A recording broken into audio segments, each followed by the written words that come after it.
Nagar Kurnool parliament seat ఇవ్వటానికి ఈ ఢిల్లీలో రాష్ట్ర ప్రభుత్వ ప్రత్యేక ప్రతినిధి పోస్టు అడ్డం వస్తుందని ఈ ఉదయపూర్ డిక్లరేషన్ ప్రకారం అడ్డం వస్తుందనే ఉద్దేశంతో ఇవన్నీ రివ్యూలు అయిపోయిన తర్వాత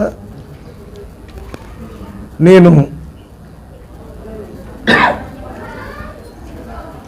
ఢిల్లీలో రాష్ట్ర ప్రభుత్వ ప్రత్యేక ప్రతినిధి పదవికి రాజీనామా చేసి ఆ లెటరు ముఖ్యమంత్రి గారికి ఇచ్చి మీరు ఈ పదవి వల్ల మన పార్లమెంట్ సీటుకి ఇవ్వటానికి అడ్డొస్తే ఈ పదవిని వెంటనే రెసిగ్నేషన్ని మీరు యాక్సెప్ట్ చేసి నాకు పార్లమెంట్ సీట్ ఇవ్వాలని చెప్పారు.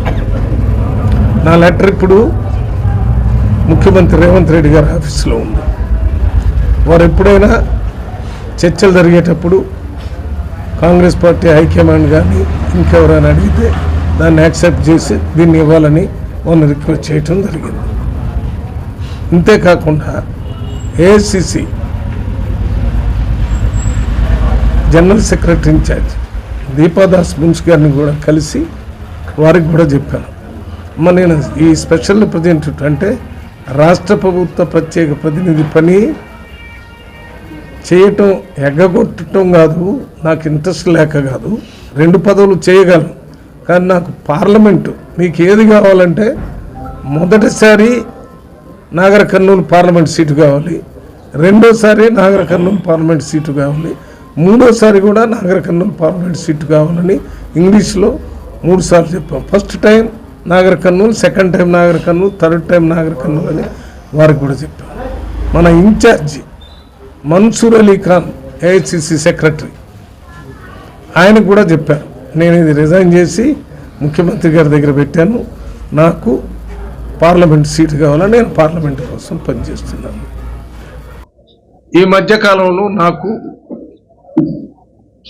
తెలంగాణ రాష్ట్ర ప్రత్యేక ప్రతినిధిగా ఢిల్లీలో ఓ పదవి ఇచ్చిన సందర్భంగా కాంగ్రెస్ పార్టీ హైకమాండ్ గారు, ముఖ్యమంత్రి గారు నేను 2004 నుంచి 2008 వరకు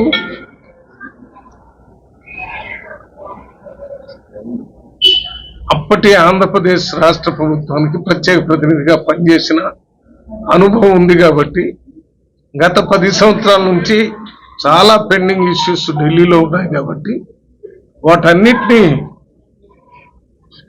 క్లియర్ చేయడానికి నా అనుభవం ఉపయోగపడుతుందని ఆ రోజు ముఖ్యమంత్రి గారు ఆ పదవి ఇచ్చినప్పుడు, ఆ పదవి ఆర్డర్ తీసుకున్నప్పుడే నేను ముఖ్యమంత్రి గారితో మాట్లాడాను. మీరు నా మీద ఉంచినటువంటి నమ్మకానికి, నేను పనిచేస్తాననేటటువంటి నమ్మకానికి కృతజ్ఞత తెలియజేస్తూ, మరి ఇది పార్లమెంటు రేపు జరిగే ఎన్నికలకు అడ్డు వస్తుందేమో అంటే ఇది ఏ రకంగా కూడా అడ్డు రాదు. పక్క రాష్ట్రం ఆంధ్రప్రదేశ్ రాష్ట్రంలో పార్లమెంటు సభ్యుడు విజయసాయిరెడ్డి గారు పార్లమెంటు సభ్యుడు ప్రత్యేక ప్రతినిధిగా పనిచేస్తున్నాడు కాబట్టి ఇది రాదు. మీరు వెంటనే మన రాష్ట్రానికి సంబంధించినటువంటి పెండింగ్ ఇష్యూస్ అన్నిటినీ, బడ్జెట్ రిలీజెస్ ఏమన్నా పెండింగ్ ఉంటే వాటి గురించి కూడా ప్రయత్నం చేయగలని చెప్పడం, వారు చెప్పిన ప్రకారం నేను వెంటనే ఢిల్లీలో డిసెంబర్ 28కి ఛార్జ్ తీసుకుని అన్ని మినిస్ట్రీలకు సంబంధించి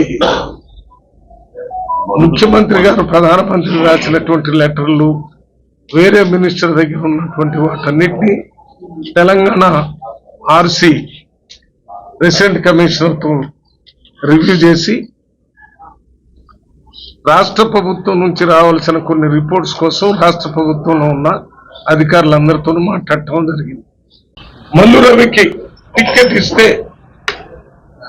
గెలవలేడు, నాకంటే ఇంకొక అభ్యర్థి ముందున్నాడని చెప్తే సర్వేలకు నేను 100% ఒప్పుకుంటాను.